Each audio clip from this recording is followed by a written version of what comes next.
This is pretty fitting for the weekend. He's like, yeah, sure, we're not gonna get it. So are you gonna wear hats like Snow wears pants? Are you? Well, we have colored hats that we're gonna wear. Yeah. We said What's the name of hats. that book? Those are good. Do you remember? I actually saw that. Found a picture of you and Jeff, Yeah. and I forgot about that. I still have my page on. Yeah. Still Yeah. have it. We're gonna turn this a little bit. Yeah, it's centered around that book that DeBono wrote. The 6 More caps for sale. That book. You know, I bought one of these mics. That's a children's book? I used to read it all the time. That explains it. Nice mic. Thank you. I bought mine for video games, so not nearly as educational. Yeah, I didn't know that. Yeah. Now we're recording. Yeah, Now- he's a follow. Make it. One night. Where's that? Where's the one? It's like up right. We played 2K golf. Is he a professional runner now? He's getting there. So we played Yeah, first he ball. had a Actual golf because you know it's 110 degrees. he had a meeting with a company the other day. How That's that's the the thing feeling is on- that compared to first golf? Yeah. Only He went with his watch. if you involve, you know, adult beverages, He's an then athlete. it's about He is. 25% is the Alcohol. Yeah, I think he's in Yeah. Germany, How long were we The dopamine rush is 24 not races. quite as How high. long are you planning on recording? Oh, cool. So, How about 60 Uh, to 45 minutes? Cheers. Is there a well, quick it's also bathroom? about Bathroom's 4,000 close? feet of elevation. So Tristan, is there a bathroom? Quick bathroom? Hmm. That's a You little bit. have to go downstairs. No. Oh, dude, it's been You sure? today. Alright, we're gonna start. in the Tesla. Huh? Yeah, Tesla is. You guys have a Tesla? But I also tried to race a Hellcat and we got destroyed. We had him for a second, and then he got you in a You second. had him off the And line. I was like, I'm flooring it, and he was just like, oh. He also made sound, whereas we Yeah. kind of just were like increasing speed. Quick station. Yeah. It was kind of fun though. It like you get going fast though, and it's like squirrely because all the independent like steering stuff. It feels like you're just gonna lose control. Oh, because it gets close to the edge of the lane and it like tries Well, to each over. wheel is correcting automatically. Yeah. So you're going like this, and it's literally like fixing everything you're doing. I don't like it at all. Yeah. It It's doesn't feel like good. Let me mess up. Yeah, that's why I don't like playing video games. It's because like even though I have control, I can't physically control my thing. I have to do this. I've never liked that. I've never liked How many controllers are broken? I've literally never liked video games because of that. Makes It sense. just gives you, it's so small and you can't. Well, like I can't. Like I want to do stuff with my body. I want to be able to like, actually physically control it. Yeah. Oh, yeah. Like, I know Mario can't jump on the shell, but I can. You were the stand-up kid, weren't you? That, like out of your chair, like jump, do the thing. This guy? No, I'm like this. You're in it. Or the VR guy. Well, welcome back to the weekend review. Who the hell knows what we're talking about? Tesla's video games. Yeah. Yeah. Four t-shirts. We're in hell. No, it's 109 degrees in Dallas. It feels very hot out. It's dry heat. It is Dry heat? Hot. It's Compared to definitely, Birmingham? it's definitely Oh, dark. yeah. Yeah. We It's didn't not sweat a near wet as much. towel to put over your head, but about a month ago or so. It was close to 100 and getting over just over 100, but it was about 85-90% humidity. It was awful. that's every day. It was rough. Well, no, in New Orleans, yeah. I know what you're talking about. Yeah. But like It was pretty bad. It was bad. It was bad. So it is usually a dry heat here. We played basketball for 2 hours. I mean, we were sweating, but it wasn't Birmingham. It used to be like instantaneous. Yeah, Mhm. we're driven. Yeah. It was hot. Who we got with us? Tristan. Hey. You guys know Seth. You know Alex. We got Kyle Thompson. Yes, sir. And we got Cody Dimak. Yeah. So old Loganite with me. I went to some school that's down here. That's Harvard. Yeah. No, so we got 2 students, a couple docs, Forgot about that. professor. Yeah. But no, Kyle and I are going to present cases and then color commentary that will be fueled by wine and charcuterie. Thanks to Tristan, appreciate it. But I'm actually, if you're game, we're going to let ladies first. You want me to go first? Wow, yeah. So started right into It's it. gonna be so fun. I hope so. I got even to the regular last time. Give me the format, right? So just present kind of basic information and then we'll go from there. Yeah. Okay. You've been around grand rounds for about Oh 3 years. yeah, you know, but this is going your on? first time doing it. You know, you want to make sure you do it right. He's nervous. I am nervous. Yeah, if you start sweating, He's a little sweaty. Well, you can't sweat because there's no humidity. It's good. It means you care. I do, yeah. So I have a patient. She's complained to be left left low back pain, right? Crossfitter and hamstring tightness. So she kind of like alternates between crossfitting and triathlete. And so she's had a low back pain and hamstring tightness for about 2 years with little to no relief, mostly provocative when she sits. So when she drives for work, right?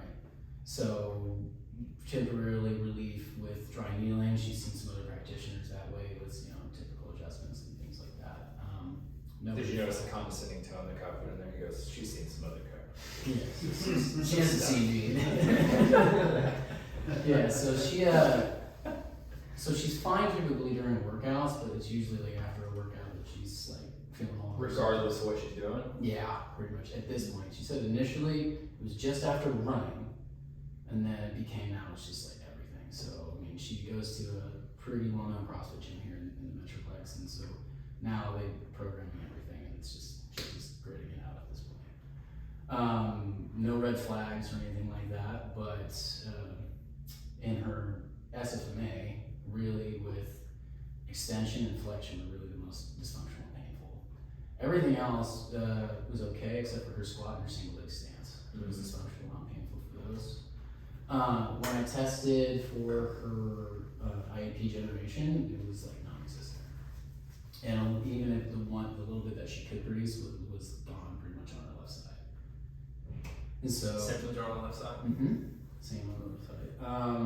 As well as for her general like core stabilization strategy would be just isometric core tension. They don't necessarily teach a ton of extension bias in their lifting, which is great, but it is present when I moved her up. So I had her pick up a kettlebell, I had her back squat, and just in her exam. And so I mean, she did do some extension compression, but it wasn't like as bad as you would think. Orthos, pretty much. Yeah, there was some discomfort in Kemp's or in some lumbar, lumbar palpation, but her lumbosacral junction was like a brick. She had trigger points On the left? just like in in general. general. Yeah. And her pelvis just felt like a brick as well. Trigger points. I'm sorry to keep interrupting. How Yeah. old is she? She's 38. Yeah. Kids? You know kids? No kids. Okay. No. She has a ton of tone in lumbar spine erectors and her glutes. Both sides. Both sides. Tons of trigger points, and when I had her do, in the exam I had her do some suitcase carries, and she had a lumbar lateral shift to the same side of the carry. So kind of the opposite of what you expect. Yeah. Yeah. And so I tried some press ups, I tried some flexions, some side glides, just to see how she was. And previously she has had somebody to go through some McKenzie with her. And initially she said it helped, but she's been trying it still, and this has been a year since she started doing press ups, and they don't help anymore. And to back up, no like specific incident of injury, just something that kind of came on, you kept getting, if you want to call it worse, or just more things started bothering it, so then everything bothered it. Now everything does. Okay. Maybe I missed this. Did you do any neurodynamic assessment? I did. Or So I did slumps and SLR. I haven't got to it yet, but Okay. so slumps was positive. Slow down. It's his case. I did my follow up to that. Yeah. It's like, when did you have her show you the press ups? Uh-huh.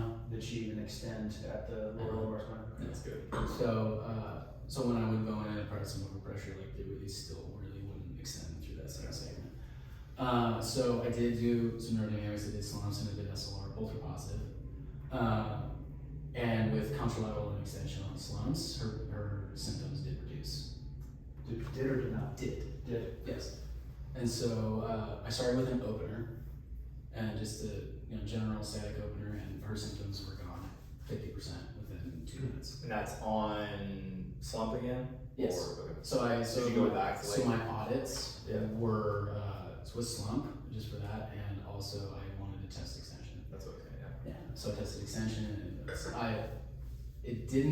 I did test the lumbosacral junction, just palpation. Didn't seem to change much at all, but I went back and I just started with an opening protocol for my first aid. And again, so you're lacking extension at L5S1, right? So where is her pain? Where was her pain on extension going through SMA? Was it at that area? Was it So there was a little bit, but it was actually mostly glute. Gotcha. So she did have some like glute tightness and I some. think that could be confusing for people when Cody's like, did she even extend there? And then you're like, well, she has pain extension. Then you're like, well, we did extension. It's like, well, she got pain extension. Because now you're sharing the load across. Yeah. And I don't know if you mentioned earlier, you said single leg stance. Mhm. Is that both sides are dysfunctional Both or sides. just one side? Just a ton of sway between both sides. Yeah. Those are the findings. So I started with static opener, checking slumps kind of as I went through everything. I went through a little bit of nerve sliders just to test it out, just to see like what would happen. And I just kind of had an inkling. She started, Supervised or seated? seated, and just started on the contralateral side. And just because I wanted to see if we did need to go through like a regression with her, I ended up abandoning the sliders and went for a low diagonal sit on the opposite side.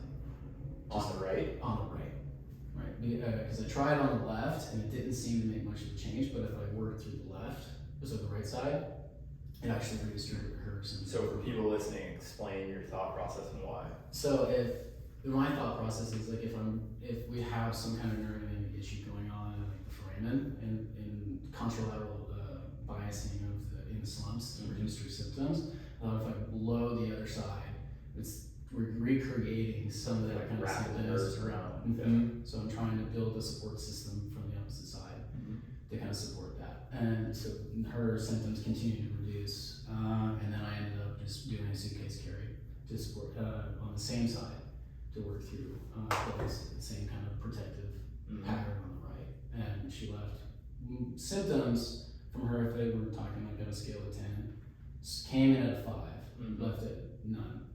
So I just started with that. I just gave her the opening protocol with that, and then moved her, and I was just like, hey, do these. Yeah, what was she doing at home? For home, I started with the opening protocol and just the contralateral low diagonal. And that's on her side, just passive, like static opener? Passive static opener with just the low diagonal. So Would you have her lay down on the bed or? yeah, I was just like, that was like, what do you have? She's like, she has a home gym, so she had some boxes and a bench, and so I just used that. That's perfect. And I think a good point to make here, because I hear a lot from patients, if they have a really soft bed, a lot of people will go home and do that. It didn't do anything for them. So you have to put like a towel or something under the downside. She's a foam roller. Yeah. And that's like the most common thing I hear is like, I did that, but it's not the same as this hard table you got in here.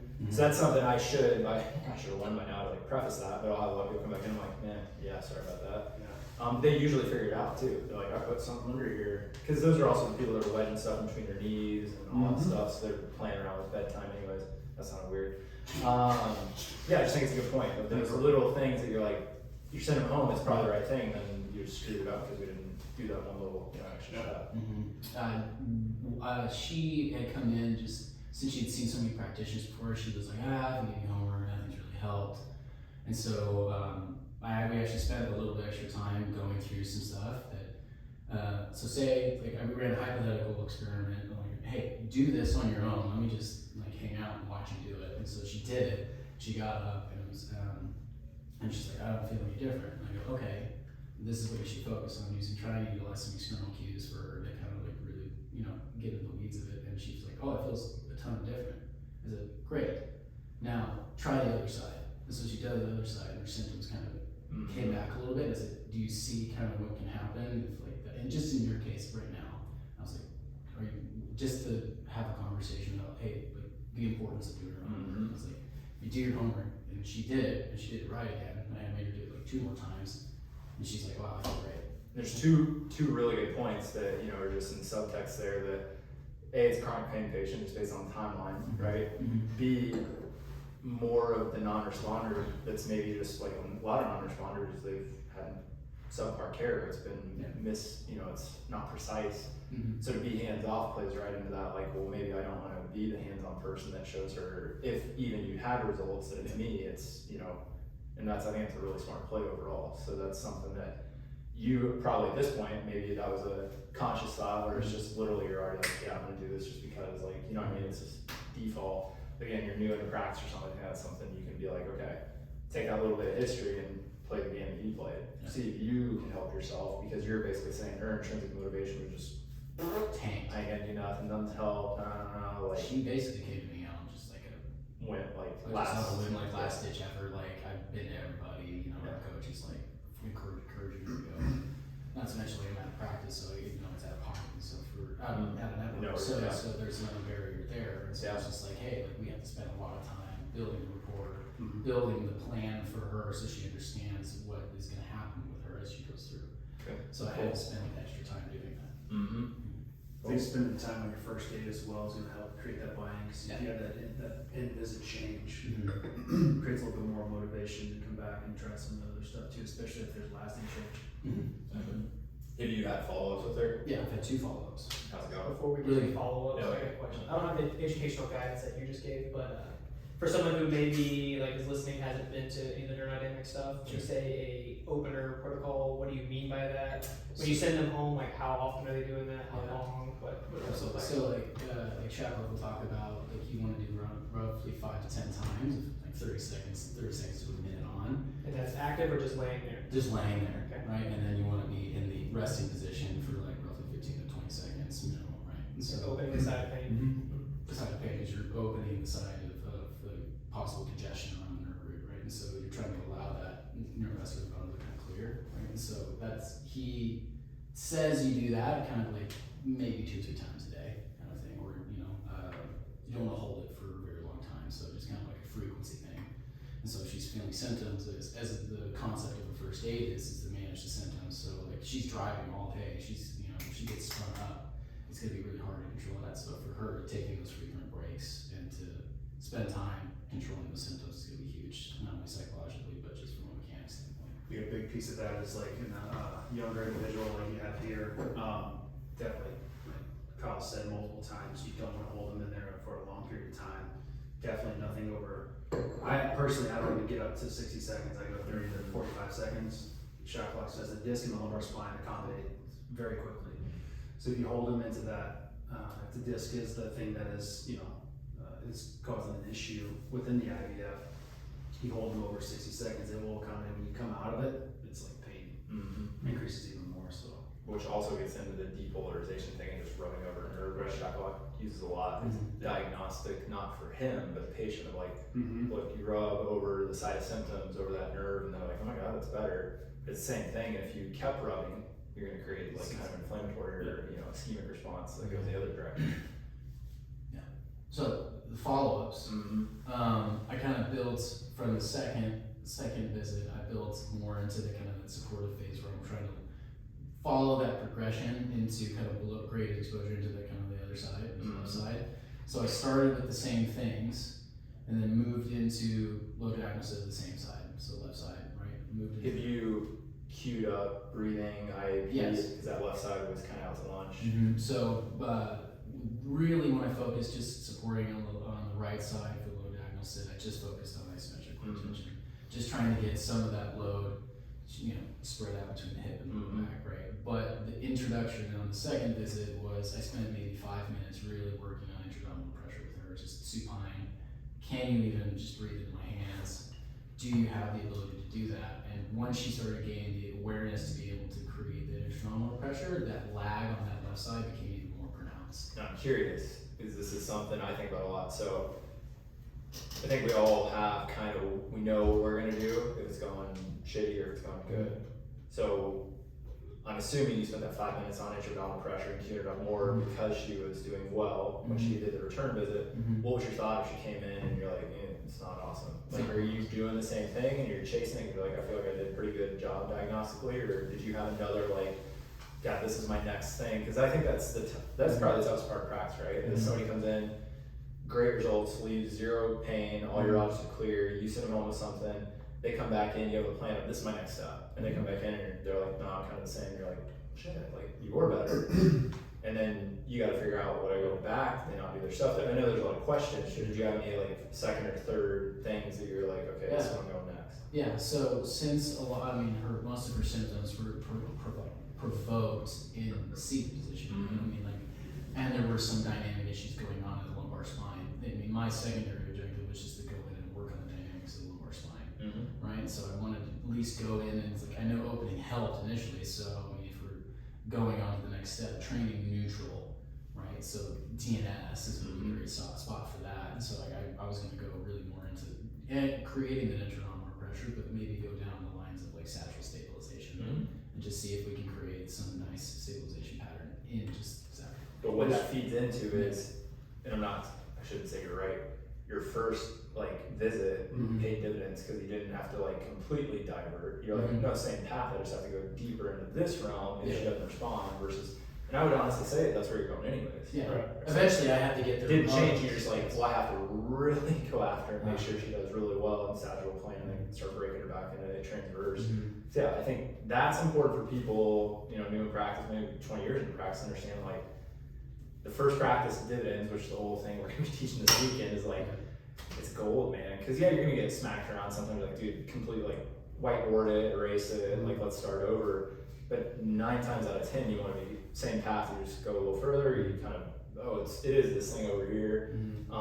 But too often, I think you just like I skip steps and you're like, shit, you gotta go back and do this thing. Oh yeah, it's happened to me a bunch. Yeah. Because then it's bit me in the butt. Yeah. Right. If you don't like, if I didn't take the time to really like just internalize all the dynamics that were happening at each step of the way, if I skipped a step, I have to come back to it and visit 4 or 5, and that makes me look like a doofus. And in your scenario, you're in a cash setting, like you said. It is harder than our scenario, in my opinion, just because of that. No, absolutely. Because patients, if they're paying out of pocket, they're looking for improvement, and it all depends on the expectation that you set in the beginning. So well, they're all looking for improvement. They're holding your feet to the fire a little harder than us, maybe because they're not on the hook for paying out of pocket, right? Like they're like, dude, I'm paying you X amount of dollars every time. I want to see stepwise versus us, and they're like, yeah, I got a lot of visits. I don't really, it doesn't hit my pocketbook that hard. Like, what are you gonna do?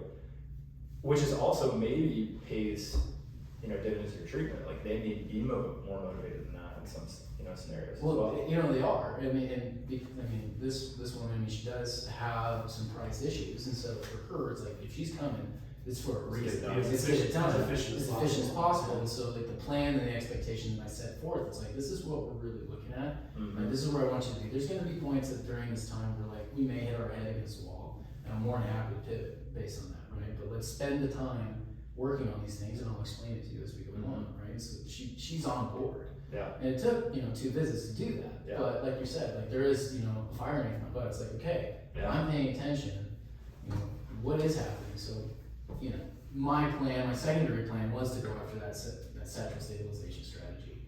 Third option was like, I need to go back to the But doesn't that kind of, and I know it was the whole, you know, idea of this podcast, just breaking stuff down, doesn't that kind of make it not the secondary, but always the primary? Yeah. The neurodynamic, right? That's, even Chapman would say, that's symptom relievable. I think he would say sometimes you could leave it at that with certain people. I think that plays right in McKinsey though. It's like, you have a derangement, we work on it, but well, also, I'm done, like, gotta keep going.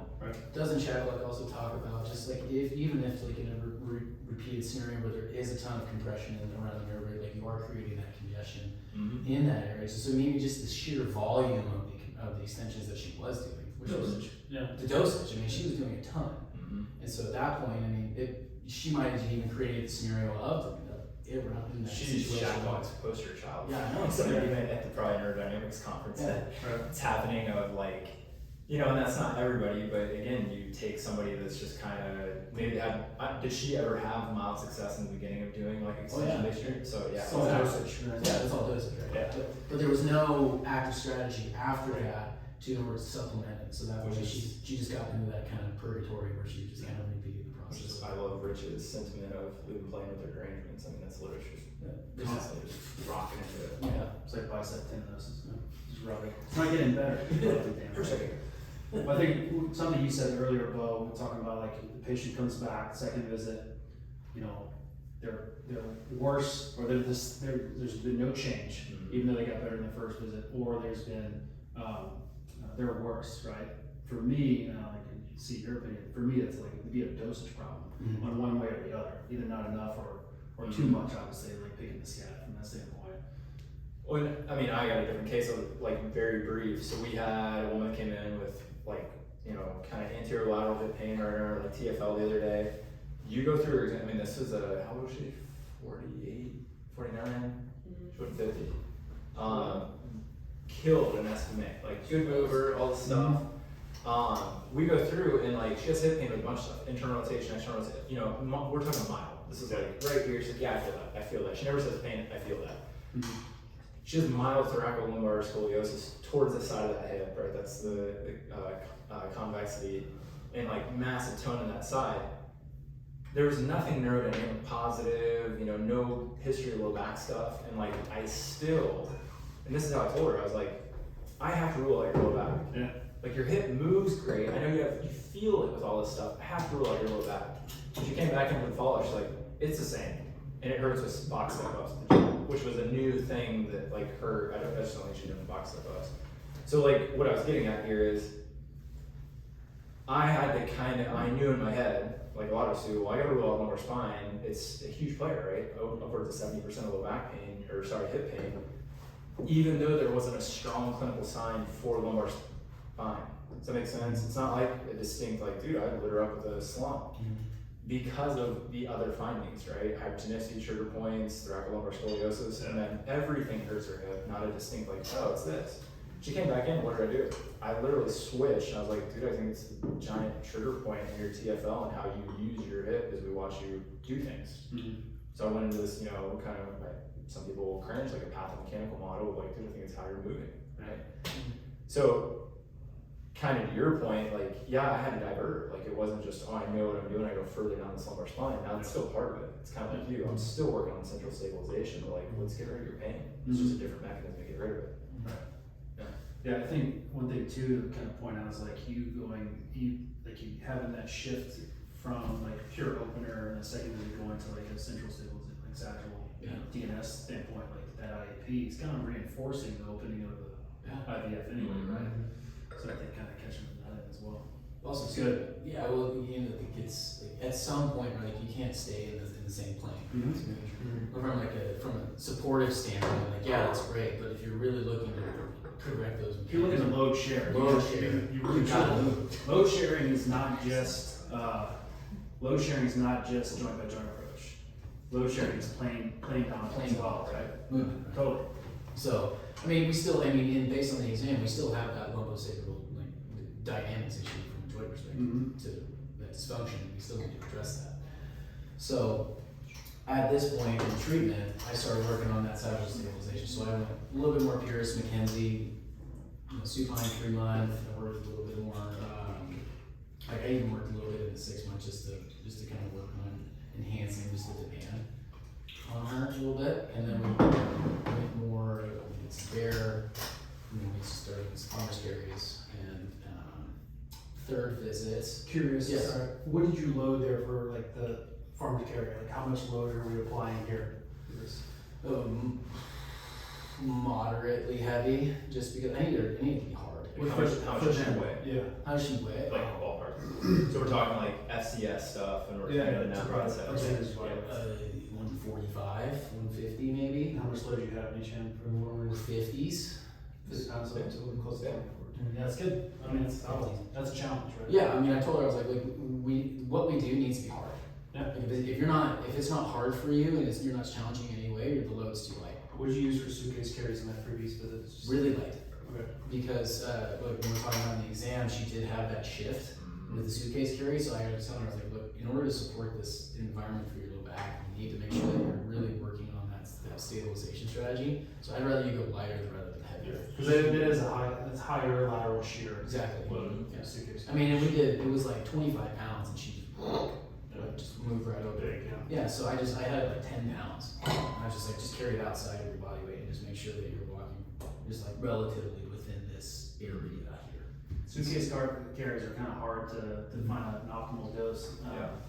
There is an equation to using fat-free mass. It's very complicated, but Can you just rattle it off? well, no, I can't. I'm not going to right now. But for me, it's like find a load. If it's like excessive, the shift is excessive, light load. I don't have to count. I used a trick I learned from Frank Tardy, where you put a yoga block underneath the armpit, and it was just create a ton of tension. So the stuff that you've even taught me before was just like Tricton's Law, and just creating the block and just walking like that. So we turned 10 pounds into something that was pretty demanding. And so, so then we moved to really more like compression with the farmer's carries, and we did some like lateral wall drill, some like lateral banded stuff. We worked more, started working in like a double front rack, kettlebell front squat. So visit 3? Visit 3. Okay. And that's where we're at right now. Awesome. So How's she handle all those like great. front plan, double kettle front squats? Good. Fine. Now, from an activity standpoint, she just rock and roll with everything she was doing Yeah, that's before. it. No, Outside, so yeah. from a management standpoint, I know her coach, and so I was like, hey, we gotta like just like all provoking foods that she feels symptoms in. We just gotta. So she's not doing stuff, she's just being kind of Yes, monitored. I kept her as much as we could in the gym. I was like, I only want to take things away that you feel symptoms on. So from visit 1 to visit 2, I said, go do whatever you want, Let me know what. but you gotta you write it down on your phone. Everything that you do, just keep an eye on. And I was like, whatever you have, just bring it back to me, and we'll just pick and choose, and we'll substitute. So like for back, we took back squats out and I put double front squats in. One big thing I always tell people is like go like, especially if you feel like that, we're always having the conversation of like injury versus pain, like are you safe? If we feel like they're pretty safe, like I want to know exactly what bugs them, especially different stuff. Like the lady came back in with like, lunges hurt her and stuff like that, and she's like, I did box step ups. She told me how high the box was for her. I was like, 3 feet. Too high. Too high. Yeah. Too high. So there's a lot of stuff that's already hard. 48 You inches. can't really hit Instead of making above her knee. Instead of making the pattern functionally difficult, it was nominal. Yeah. It's like, come on. Yeah. So I always want to know what causes pain, what's hard, and then we'll work on we'll use that. Like tell me. That's rehab programming 101, Yeah. program modification, right? Yeah. You gotta know the patterns, Yep. know like relative regressions, what muscle groups you're trying to hit with that, and just call an audible in the exercise. Which I think is powerful because then they also know that you're like carpet bombing their issues versus Yeah. like, oh, we're just not gonna squat. Yeah. Squatting hurts. Exactly. Like Yeah. what hurts, All we're gonna work on it. So where's the bicep? Yeah. Just stop doing it. Yeah. Yeah, just deadlift, don't squat. Like they've heard that probably too before they Oh, yeah. see us. So moving through the rest of the plan, since she's got some flexion and tolerance. What's your trajectory? Like, Trajectory. where do you- yeah. So where I would like to go with it is really just working on progressing into flexion again. Yeah. Right? So build that isometric core tension, really work on this central stabilization strategy, and just build tolerance and You gonna do flexion. some David Weck flexi bars, loaded off the wall? Maybe. Excessive. David Weck, if you watch this, I love you. For Get it. fingers and Just get an old body blade and just start. Like 2 of them. Touch your toes. Two in each hand. Perturbations. That's awesome, man. Yeah. That's where we're at. Alright, cool. Any other questions, comments, input? So after the first visit, before the first visit, you said she couldn't do anything in the gym that didn't provoke pain, Yes. right? So what did you identify after the first visit? Because you told her that she could go try things. Yes. What things did she Do her realize? stuff before. Okay. So like do the first aid, like make sure that she walks in calm, Mm-hmm. right? And then So what did she realize she could do without pain after doing her stuff? That's a good point, yeah. So kettlebell was fine. Well, can I ask a question Yeah. in there? No. Do you?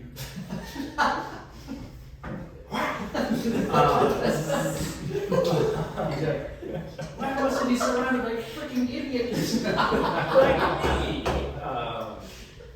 Do you think, like what screams out to me in that scenario, she's a chronic pain patient. Everything hurts. Yeah. Doesn't matter what she does. Yeah. Everything hurts. Doesn't matter. She sits in the car, she works out, it Mhm. grew, right? It used to be specific. So in that scenario, I'm curious too, does she find things now? Because then, Intermission. Just Right, and we're back. that's how you know we're getting jazzed up. If she finds specific things, that leads you more to, the mechanical way that you're doing things, which leads you more out of the chronic pain, non-responder, all that stuff, which I think for all of us is kind of like, oh, alright. Like, that's not more in our wheelhouse, it's easier to manage, and it's Yes. gonna stay with us versus like, hey, we gotta do other stuff, or think about it differently. Yeah. So back to his question. Back to your question. So kettlebell was actually okay. So like kettlebell deadlifts, swings, any of that was fine. So anything with a barbell. So back squat, front squat, deadlift, any Olympic movements. I guess I'm assuming if she's gonna use a barbell, it's gonna also be heavier than anything she does with a kettlebell.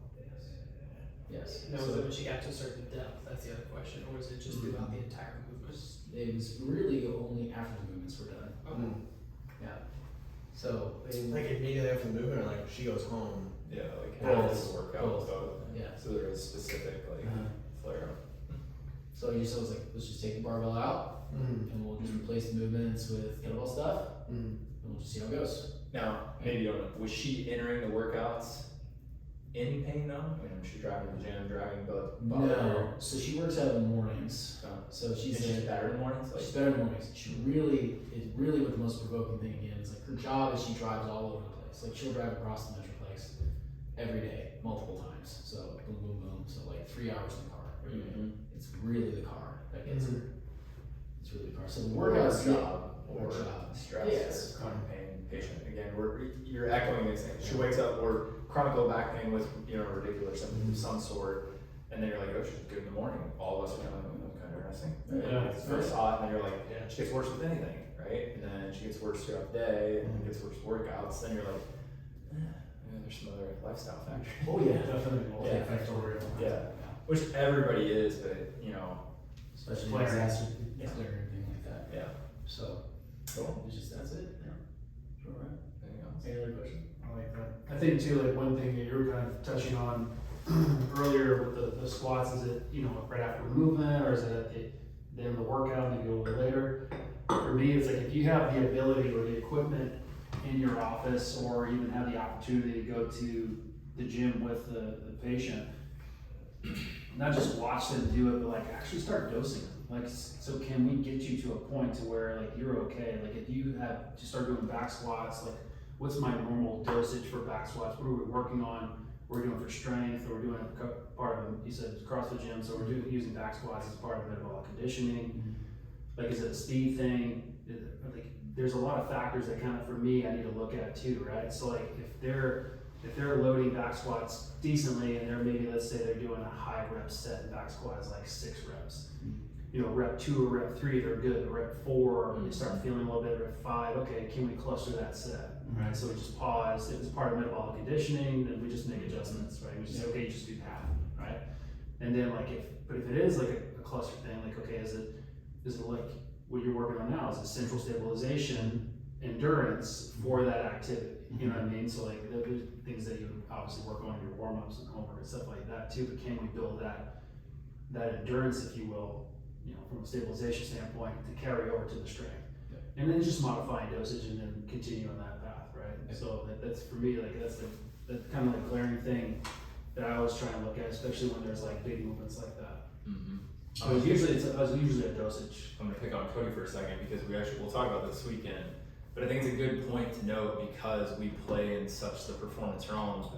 Even when because you said that she does like endurance-based stuff too, right? We say endurance, right? Yeah. So endurance is really like that classic definition of like pushing through when things get hard versus stamina versus aerobic capacity. So like Cody's going after right there like the conditioning, like the capacity response, and she breaks down muscular endurance wise. Versus stamina is kind of more the muscular endurance behind the capacity versus endurance is a mental aspect. I think a lot of our people that are beasts have a ton of endurance and they don't have anything to back it up, right? We think of endurance as like, it's an endurance sport. Well, no, it's a capacity sport, and the endurance is you can push through it. Only reason semantics matter is determining is like, are we dealing with somebody that's going to drive through stuff, regardless if they have the stamina, right, or the capacity to withstand that, and then your job becomes harder because it's like, the dose response that Cody's trying to add, like the RPE, how they perceive things, is way off. So you have to like cut them way down to size and be like, dude, I know you feel pain at rep 6, but like we're stopping at rep 3. Like, Which also poses another buy-in problem, because then they're like, oh, you're 100% pulling it off of Yeah. everything. Yeah. And it's just like how much was the workout? Exactly. I think you hang your hat on those, like from a pain response standpoint, we're looking at, when we're doing an intervention in the office, we're looking at the immediate, like right now, how do you feel? What happens within 24 hours, and then what happens over the week, right? So like you dose that, and like they feel fine. They're like, yeah, it's because I'm dosing. It's because I hadn't done as many reps or whatever. But then like 24, 48 hours after, they're like, how do you feel? And like, I still feel fine, well, you just found like a linchpin there, right? So we're now, that's fantastic, right? How do we feel over the week? Feeling good. Okay, well, let's build from there, right? So you don't have to like start over with people like with their foundation, you know what I mean? You don't have to start from ground zero. There's a time and place where you will, right? But if you can find the cutoff point and then you build the foundation, put air quotes there, from there, then you're not starting over, you're starting from the middle, or even the top third. Yeah. You know what I mean? So it's just like take a few steps back, Modify some you know, things. and then build up the capacity. Increase that threshold. Yeah. Yeah, so much of what we're doing is like matching neurologic response to existing capacity, stamina, strength, output measures, and I mean that's literally an injury. It's not a pathologic injury. Pain is the mismatch of those two things most times for us, right? You see somebody in your office because like their ability to output is a mismatch of like their control or stamina or whatever, and then pretty soon here we go, you get a pain response. It's not tied to any type of injury. Yeah. And then like, dude, I've been doing press ups for a year and like my back pain's getting kind of worse. And you're like, yeah, ooh, got that. Yeah. We just change up how we're doing stuff. Yeah. Don't think it's working anymore. Cool. Good job, man. First go. That's great. I was like, I was trying to decide. I was like, which one do we do? Yeah, that's a tough thing. So that one's the most fun that I'm having. This is we love this patient. Obviously, we can't say names, but if you were in office, you'd know who he was. 32-year-old male. He's a Taekwondo athlete. He owns a Taekwondo gym, dojo, studio, whatever you want to call it, dojo. Awesome dude. The cool thing about him, just like so you know his like background. I've seen him forever for a multitude of things. He gets injured all the time, right? He still spars, still does tournaments. He wants to learn. Like he is literally the patient that he's like, you tell me what to do and I'll go do it, and he's gonna do it, right? Well, he comes in. This is April 28th. I want to give you the date so you just kind of know like the progression here. Reports the office with acute onset left hamstring adductor pain from throwing a side kick. So that the left leg was the open chain, throwing the kick leg. During sparring 2 days earlier, has been icing using NSAIDs and resting. Notes shows me that squatting and toe touch is very limited, 8 to 9, 10 out of pain, right? Like when he squats, he's barely hitting like a quarter squat. He's like, dude, that feels like it's just searing through my like kind of mid adductor, like intersection between semitendinosus, membranosus, and adductor magnus, like just like that sandwich. And I mean, he's hurt, he walks in limping. He's a tough cat, he gets injured all the time, but when he's limping, I'm like, okay. So, notes here, right? I've seen him for a long time. Prior history of low back complaints. Minimal, right? Just kind of, low back, stiff, minimal referral, right? Like no big, like ridiculous symptoms in the past. On exam, gait doesn't matter because the dude's limping, right? I'm just kind of checking the boxes here. Top tier, dysfunctional, painful are the two things that he literally noted, right? Multi-segmental flexion, deep squat. I can tell you, well, everything else is dysfunctional and painful. That's been the case forever, right? The guy doesn't move awesome. We'll talk about that here in a sec. And he fights. Yeah. So palpation, and the history here, right? This is trauma, right? If we're going to call it that. Something happened. The history is I've seen him for a long time. I could walk you through all the injuries. I don't need to because something happened. Now the response to that is the interesting thing in this case. So he has tenderness to touch over distal musculotendinous junction of adductor magnus and, like I said, the semis. So kind of like right down in here, on camera, right? Distal-ish. Yeah, like not mid-belly, right? Where a lot of this stuff's gonna happen, especially with like fast twitch. Now, even though there's tenderness touch, no edema, no bruising, no nothing, right? And he's hobbling in it. So when you hear somebody and he notes, he felt a pop. So you're thinking, what, bruising, it's gonna be black, all this stuff, and you're like, God, nothing's present there.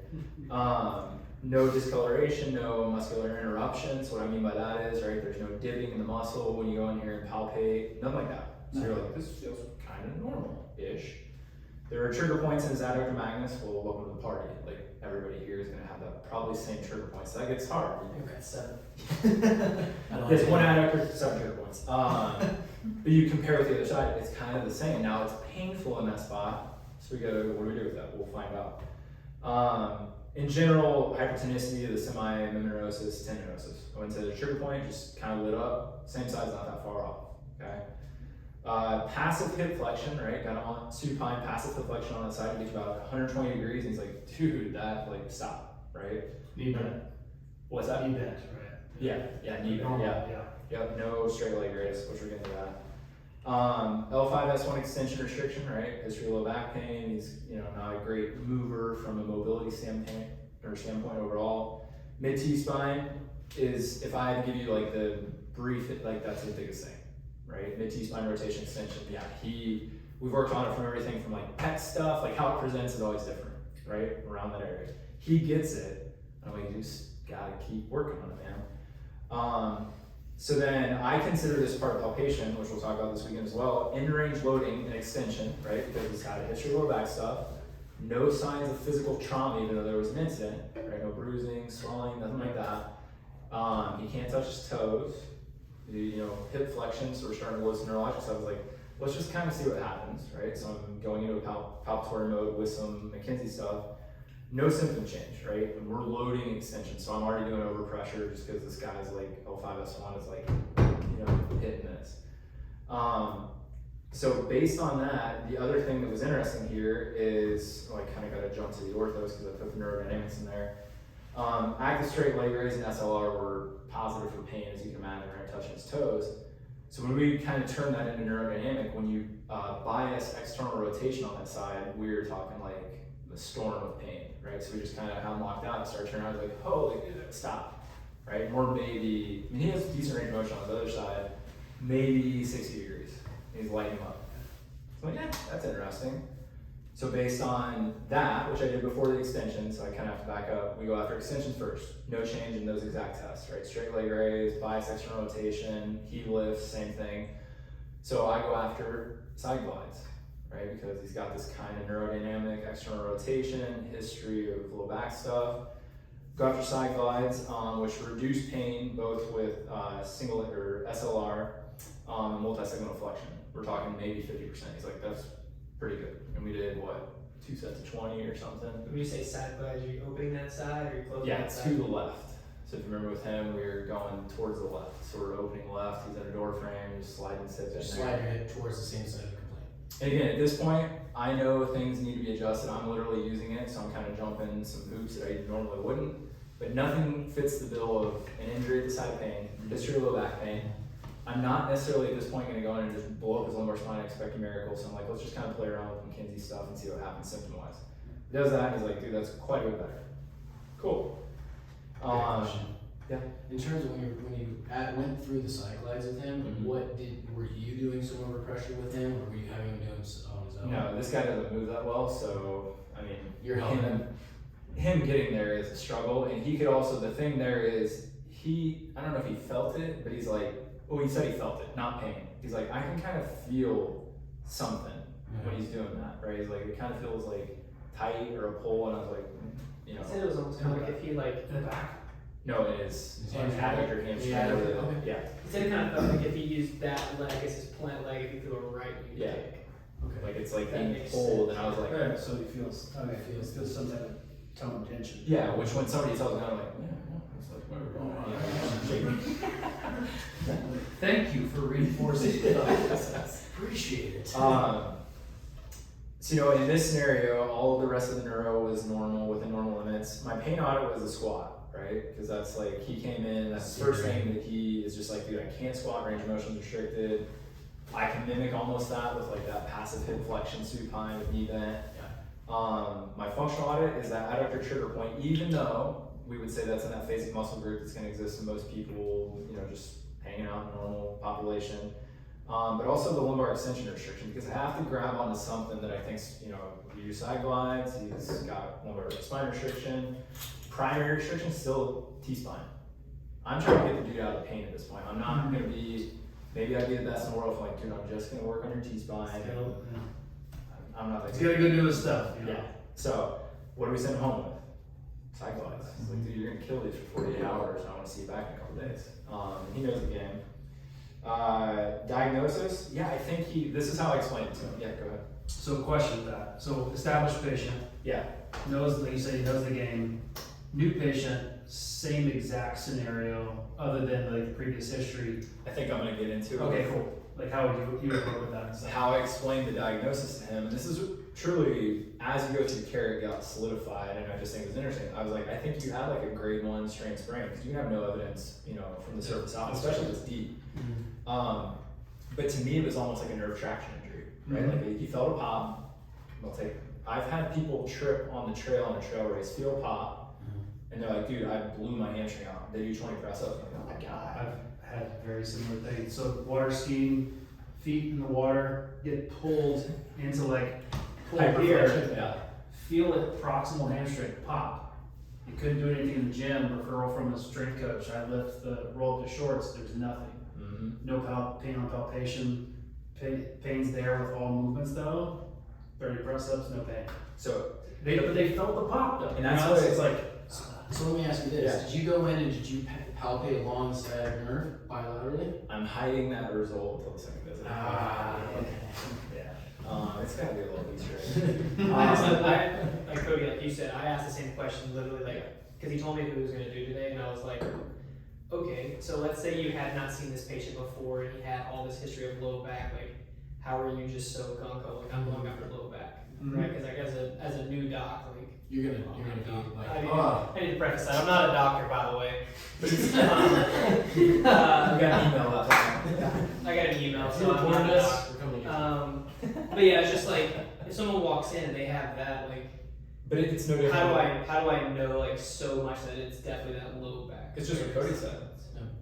Literally, the stuff you learn at school is to rule out traumatic injury, first red flags, and then traumatic injury, and that's what we both did, right? He's like, dude, there's no sign of anything. There's no What we bruising. think grade 2, especially high in that scenario, you're like, dude, they could have an avulsion issue too. You won't show me signs. Legit, yeah. And there you go, like, you gotta do some tests, muscle testing, all that stuff. I'm sure, and you're like, doesn't seem like that. When it doesn't seem like that, you go to the thing that is the highest next probable cause for around 72 to 75% of Look at the operative. mechanism of injury as well. Yeah. It's like you can't get Distraction. distracted by them saying the pop. Mhm. Because Then- they're gonna look at you like, you know, and so you can't latch on to that. You have to stay true to your exam.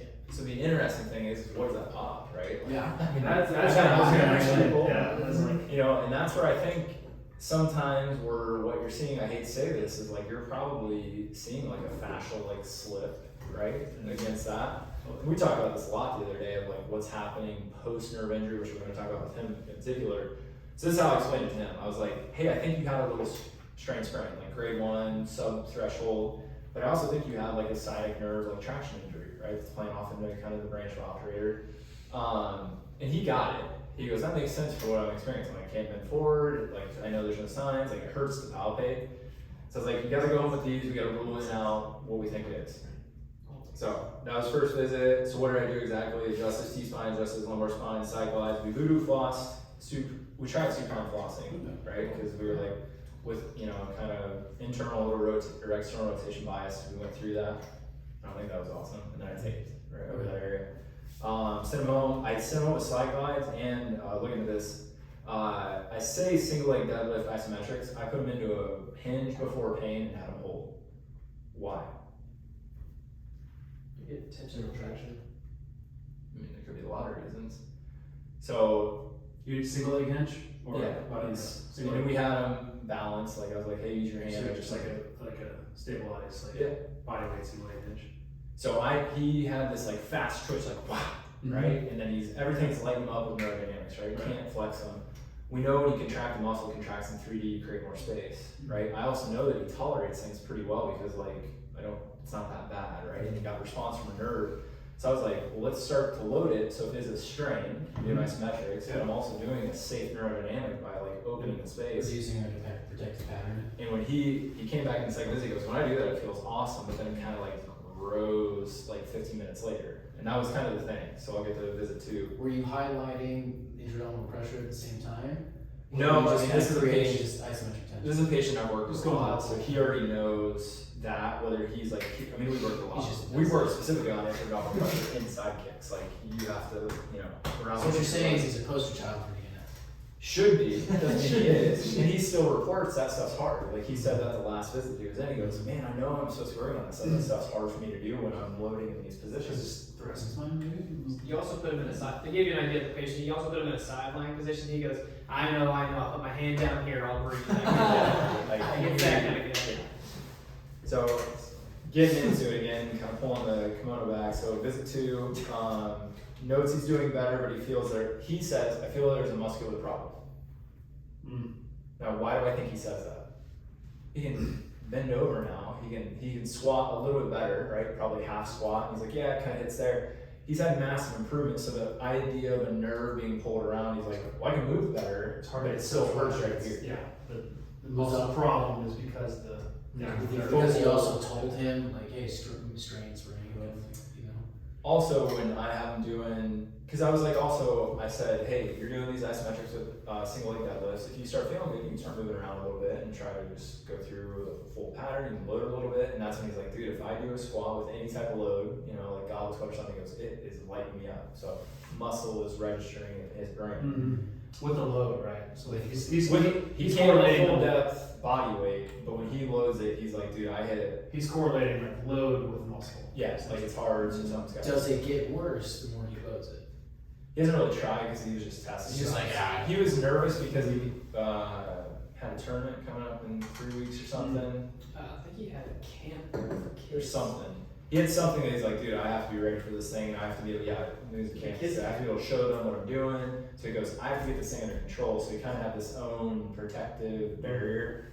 So squat, still very limited and painful with better, right? So he's further depth, pain and in range. The toe touch was worse. Okay. In terms of pain or just range of motion? Pain. So range of motion slightly improved. He's like, dude, I probably go further, pain's worse. Yeah. So this is his report. That's his, account. Now, straight leg raise, supine has improved, right? So now we're getting into like control, active versus passive stuff. But still slightly limited and worse with external rotation. So now I'm seeing a huge neurodynamic component that is a little bit improved. Him bending over is worse than me doing it. So I'm like, dude, we're hitting a true nerve issue here. So that visit, adjust T-spine, lumbar spine, right? So here's the crazy thing with this case. So obviously I'm palpating around adductor and the hamstring this whole time. When I go in this time, he says there's a muscular issue. So I'm paying homage to his report. So I go back in and I pay more attention to what do I feel? When I feel, and this is also the bias of learning something kind of new. I'm a few months into stecho stuff at this point, and I'm like, dude, this just feels weird through the septum. So a lot of stecho is going in the septums and muscles, getting it as deep as you can on the fascia or periosteum, where you're gonna have the biggest kind of kick up in neurologic, communication. And I'm like, this just feels kind of ropey through there, and no, like I said, no break in the muscle, there's been a tear or anything. I'm just doesn't feel normal. Not a trigger point though, right? Whatever you call it, densification, I don't know. So I literally used the small little factor tool that looks like a little tooth along the septum of the sciatic nerve. And then I did a couple of the stecho points around there. He literally gets up, pegs the toe touch, pegs the squat, zero pain. And we're both, Seth's in there with me, he goes, what? I was like, same response to me, I'm like, I don't know, man. And he's literally, the whole office can hear this guy. He's like, what's going on? He goes, he's loud to begin with. I think his voice modulator goes right now. But he is like, I don't understand. He goes, this is crazy. He's squatting. So I say here, stec over sciatic tract. Went from an 8 out of 10 in pain to maybe a 1 out of 10 in the squat. And we're talking burying a squat. And the guy's got stiff ankles, T-spine, so the bottom of the squat's not the bottom of the squat, right? So then at that point, we go back to supine, SLR, that's nothing, external rotation bias, almost nothing. I mean, he's like, I can feel it, or same range of motion the other side, I can feel it, but I wouldn't say it's pain. Just, I can feel it. So I tape over that area again. I think I tweak tape, right, in a directional preference based on we get it to the top of that. I'm like, if I pull it a certain way, does that kind of take away that sensation?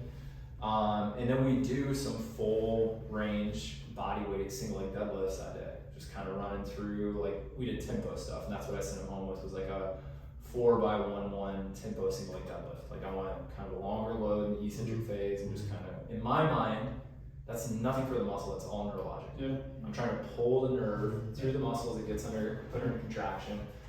See how he tolerates it in office. He was like, dude, that feels pretty good. Don't care if it improves anything else because he's doing good, just let's get you moving. So that's second visit.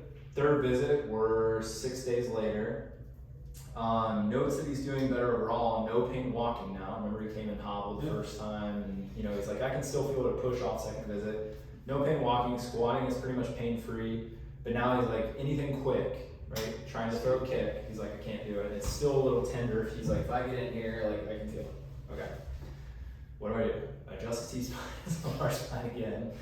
I do a little bit more stecco just because nothing like we did, no grasping tool, nothing like that, just a couple spots. Now I get into legit like load tolerance. So I throw like Copenhagen's at him. We're doing some Cossack squat stuff. Cossack squats, I mean, this guy has stiff ankles, stiff midfoot, stiff T-spine. Cossack squat is not his best friend, right? He can kind of feel something in a Copenhagen, but not pain. I can sympathize. So we have him doing Copenhagen, so we're just like, don't go to the depths of like, it's terrible, just play in your range where it's still clean. And he literally gets done doing like 2 sets of Copenhagen's body weight. He's like, dude, this feels amazing. Copenhagen are awesome. Yeah. And I think he liked it because why? It's work. He's a worker outer, right? He knows Taekwondo. Loading the area that he, He like that's a perceived response in my opinion.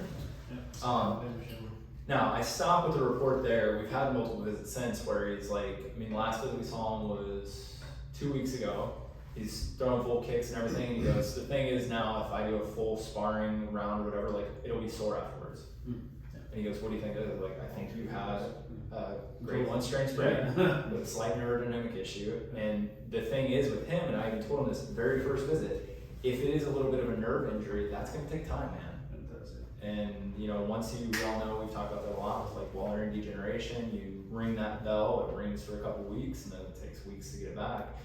And that's why I was like, I think that's why because his question was, why does it still hurt? Like, why, if I do this, it hurts with nothing else?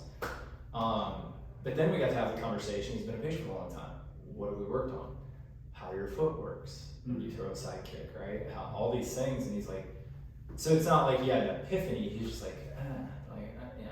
Like, I need to work on how my foot stabilizes.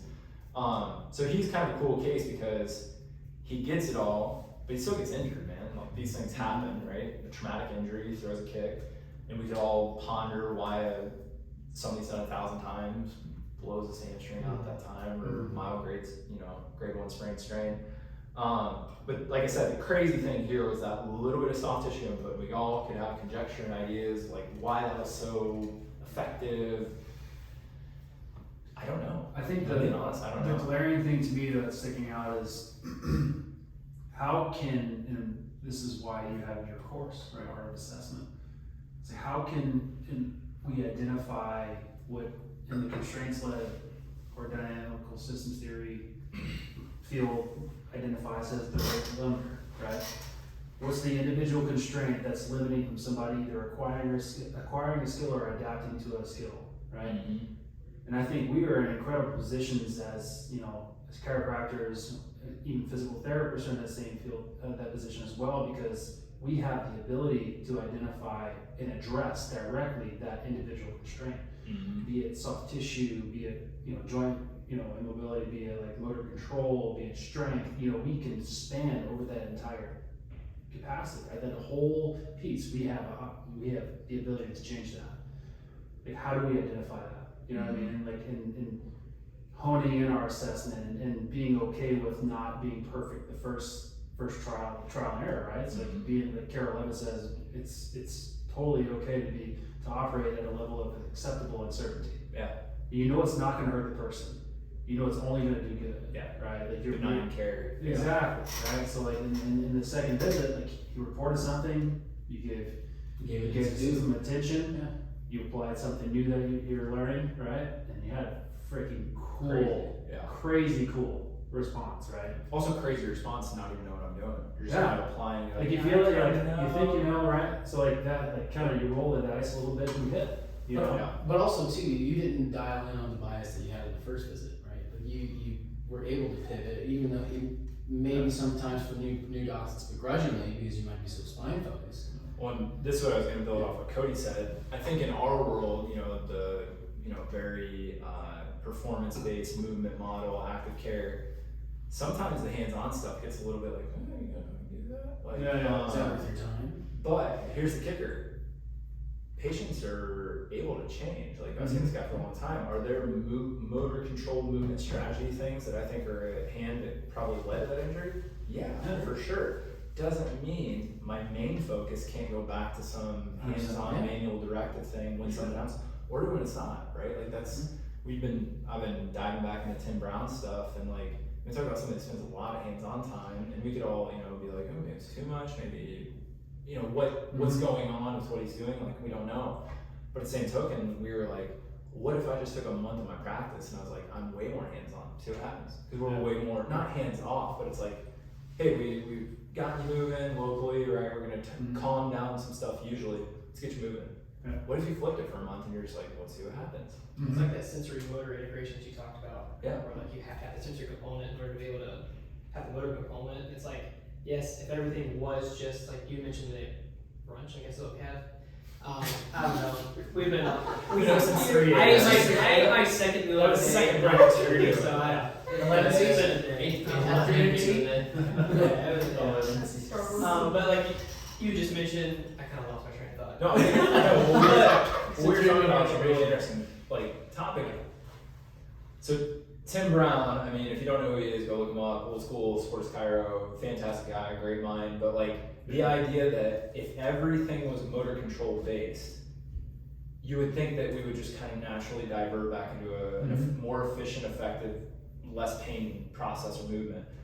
His whole take, and not just his take, was that I've kind of had to re-ingrain into my clinical processes, like, why is it messed up in the first place? Yeah. Maybe it's how your pickup systems, and that's not necessarily going to be changed by moving differently or moving better, right? You actually have to kind of tweak the receptors, which we know, like skin or like, and that's what you gotta appreciate, like, dude, that's a huge piece of it. Like, Rich told me the other day, he's like, I don't know why it's not, DNS ABC manual therapy course and then D, because that's where the gold is. Jason Brown actually talked about this at the social before the first R2P symposium. He and I were talking. He's like, you can have proximal stability for distal mobility, but you can't have proximal stability without distal affrontation. So like the sensory input from that is just so important, tying into the actual stabilization piece, right? And so like it goes into like, okay, manual therapy, what do we do following up at home? What type of sensory interventions are we seeing at home? But those types of things, right? And so because we know movement strategies can improve Exactly. sensory motor input. And I think sometimes I lean way heavier in that realm because of my bias. I'm like, dude, from a DNS model, which again, you think of maybe my DNS model is based on the more movement perspective, and maybe if you watch a lot of high-end DNS practitioners, it's a lot of manual therapy, right? Levitt influence. Way more manual therapy than you would actually think. Right, because my thought has been, well, if you calm down the nervous system, right, there's not as many trigger points and things, you allow that kind of, I guess, ideal base state to allow your body to pick up things better, right? Mechanoreception, proprioception, all that stuff. But I think there is a big piece that, not that I've been missing, we do a lot of manual therapy, but that like you pay homage to, and maybe you do, like you don't have to do as much front loading of movement if you're like, and that's maybe more of that hands off when you're talking about, motor control theory, dynamic systems, like we maybe should let them go back into an environment with better receptors, and like that's a better play. let that self-organize back into I think It's just a thought experiment. like you said too, like sometimes like maybe it's just like the way our club was set up, or just even in school, right? Like you go and you have a movement-based model, and it's like you want to see like the kind of like fancy exercises, you want to progress patients, you want them to get load because that just looks fun, and it's like, but then it's like you get down to the manual therapy stuff, nobody wants to take the time to actually like really have a day of like, oh, we're just gonna like learn how to like palpate, or just like do some like cupping or some taping, like different directions, and it's like, for you had like an absolute home run on the head if you had not done that, like would you have set up the environment for that patient to have? And then you have the other side of it of like, we are a movement therapy. or a movement-based like clinic, so people have had, you know, other experiences in the past, so they get put on a passive modality of like ice, heat, stim, Yeah, you're trying and then you to come over and you unpack do, that, you know, yeah. some dry needling and some manual therapy, and they're like, it's the same thing, but ours is Yeah. different because it's That's a good actually aimed at a direct cause instead of just. But to your point, I mean, you're talking about precision based on like, hey, we're addressing it this way, right? I mean, if you're gonna use movement therapies, you want it to be addressing the specific thing, right? Like, it's same with the manual therapy. Like, if you just throw movement at them because it's novel and it's sexy and you want it to look great, you may miss the mark completely.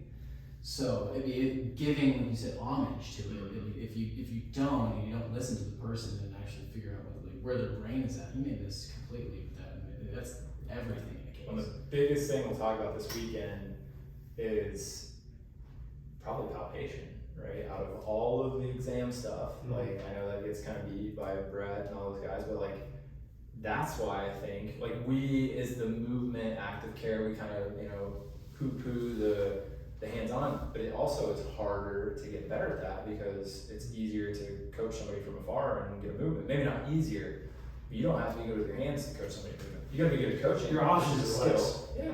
You know, you have less options. Yeah, Well, if you don't know what's going on from the palpation standpoint, you have no clue what the input should be. You talk, you know, you talk to like strength coaches, you know, or even performance coaches who adopt like a constraints-led approach or ecological dynamics. Like one of the things that they're constantly doing, they're trying to identify that rate limiter, like that thing that they need to change, right? And they're pulling their hair out when they can't change it with, you know, strength, perturbations, some type of variability training, like doing all these things, right? Sometimes it is a manual therapy thing, right? And so they struggle to find a practitioner who's able to do the soft tissue, who's able to, but can also like make the handoff back to them, right? It's not like just, you know. Well, that's integrated practice. Right? Exactly. You're integrating these things that it's not, oh, this is a manual therapy case, this is neurodynamics, like Correct. integration of those. I mean, that he's a perfect case. Like there was 100% neurodynamic, 100% muscular injury of some sort, so we just have a soft tissue trauma, right? There's maybe a little bit of central sensitivity based on prior stuff. Psychosocial coming out, just gotta get better immediately with I this got thing coming up, right? Yeah, I think it also gets where like if it's just movement based, like you can regress the patient so much to where it's like there's not enough load even for like maybe a symptom to get provoked, and then it's like if it does get provoked, then it's just like well, it just shuts you down for a little while, and then it kind of gets into that model that we try to combat. Well, I think that gets back to almost our like point with combat. asking what bothers you. I think we do a good job in our clinic, and I'm sure everybody here does. Like, we don't allow them to offload, and I say that specifically. We cannot have you do less because in sports medicine, what you hear me say all the time: same amount of stuff, less pain, or more stuff, same amount of pain. Yeah. That's progress in our world. You cannot take time off and like reduce pain and be like, I'm better. No, you're not. No, you're not. You decrease stimulus load to the. That's what I'm like, unless we have to protect, right? Yeah. There's a time and place. Yeah, Exactly. like, you have to go out and do either the same amount of stuff, or actually sometimes we're telling what, go back to the thing you've taken away and do it, and let's see how you do. Because then that's like a home run, and then that's where you get like this massive buy-in. If you're like, go play 9 holes, and you're like, same. Cool, that's progress. Cool. Yeah. Like, that's all we're looking for, man. I think that's kind of like, I feel like that's why most runners are just tough. Because like, you kind of slow them down just a smidge, be like, let's work on this for the next 2 days, and 3 days from now, go back and do it. Well, they have their appointment for 4 days, and they're like, well, I just wanted to give it one more day, but they're feeling good, and you're like, but did I actually make a change? Because you haven't put it to the ringer yet. So And now all I of have no this ringer is- to choose from. All of it's on like a big roulette wheel, because we're like, you just don't know. Like, the level of uncertainty is always got, a fraction of like, don't know. Like, that's just Don't know. how Did it ask operates. Cam what you had. But it's not gonna hurt, right? And that's the biggest deal. The thing, you're not just throwing shit at the wall, like hope and pray, right? Yeah. So we've had patients that got worse with treatment from other people. Maybe us sometime, it's gonna happen, right? But we have had people that legitimately ended up in a terrible scenario with treatment, and that's what you don't ever want to do. And these we're talking like active care model treatments, so we were like, it's not the right time to play notes, man. Wow. Yeah, I think, which is kind of cool. It came down to this, like, well, lean on the assessment. Your first kind of, not inclinations and intuition is the best thing, but like what you found out diagnostically with some of that built in. But also just talking about like the complexity of every patient, and that everybody's multifactorial. It's, you know, you've heard me say before, I hate the terms like, oh, this is a, you know, a psychosocial case. Jesus Christ, biopsychosocial means human. It's all Right? Like, let's just like parse out like how Wait, much. you're not of teaching the every piece- biopsychosocial model? Yeah, like what the hell are we talking about? Yes. Yeah, Which patients? Yes. it's like everybody's on the spectrum. How much? Same thing. Spectrum. Yes. Where you're We are the spectrum. So like that every Treat the human. yeah. Treat the human. But the biggest thing I like is if you got somebody, we talked about this the other day, like the neurodynamics conference coming up, is like hopefully that's a really good scenario. But you do have people that are pigeonholed into their things, so hopefully you don't have people that come out of like, well, this is what we do. You want people to kind of be like, why do you do this? Embrace the other now. Right, and we need a lot more of that, because what we just did here is like, why'd you do that? Why would you do that? If you have more of that, pretty soon you have 10 years down the road, people are like, hey, we have a much better idea of why we do this instead of I should do this. Exactly. That's what happens a lot. Yeah. And that's the whole art of assessment, is just don't do it. Why are you doing it? Mm. So we can how do you review think? turn into a future preview. Oh, yeah. Yeah, put that one down. Put that one down. We can review Yeah. a future We can preview. review turn into future preview. Yeah. This weekend's gonna be really I'll fun. sign it. This weekend's gonna be fun. Let me That's tell you not what fun. may not be fun. We have a little preview for you and this for you. Oh yeah. Yeah, time to wrap it up. Fresh, this is hot. So before we hopped on here, or came over here, we bought the hot ones, Made a purchase. hot sauce kit. You did the hot ones, John? We didn't do it. What? We bought the kit. So the next week, maybe the next week interview, maybe the one after that, because if I have to leave for Prague Wednesday, I gotta figure out the schedule here. There's no way I'm being on a plane for 24 Yeah, hours. you gotta figure out your busty schedule. Yes. Yeah. Oh, we do. I asked for corks, ice cream, and If Boudreaux. it's the day before, no, I'm not doing it. But Do it in. week interview. We might do With a week. Pop. We could do a week interview in Prague. Hot Pops. You're gonna be fine end of the day. Yeah, we're just. Is it a castle? We know there's I castle. think it's like this like estate, you know. I'm thinking of like a chateau. Well, they said country estate. I'm picturing a castle and also A vineyard, and, yeah. you know, a dungeon. You have there's like I a. see him. You have to do some sort of I think you have to do a reflex spin like password to get in. You're like, He's taking a lion. That's all I. But yeah, so hot ones week in review coming at you soon. Oh, We're that's gonna exciting. do 2 to 3 case studies. Number and 8's the other the people worst. got it. Everybody's gonna do the wings challenge. You've never done it? Oh no. The bomb? By far the worst thing. Well, you've ever done. actually, it's not in season 21. The bomb. The bomb? I need to buy the bomb. and Okay, replace so it. the Scoville escalation is still at number 8. You go from 135,000 to 600. It doesn't matter. It doesn't It's matter. still number 8. Eight ruins everything. Number after eight. that. Eight. Everything else is hot, but the 8 Yep. will. So And then number 10 is supposed to be like 2.5 to 3 million. So, But then you So- have to mix them all together. No. And then Oh, that's they- it. Oh, we gotta bring it back up. We gotta go, guys. and then Yeah. what we'll do off the back end of that is work up a diagnostic on all of our bowel issues that we get from ulcerations, perforations, and Well, you could really, what you need to do is see the dosage of eccentric loading and There's gonna be a lot of colorful work after that. Hey, you can make a little shrimp. Constant Kegel during the 10th. Yeah, I'm thinking ice cream and enema, probably. everybody has a 5 million. Let's end it on that. Let's end this. Yeah, Awesome. This was awesome. Yeah, thank you guys for doing it. Yeah, so- Thanks again, Tristen. What a cool case. That was fast. Crazy one, huh? Nuts. All right. See you guys next time. Awesome. That was cool. Way to go. That was fun. That was really good. I felt like your case was really relevant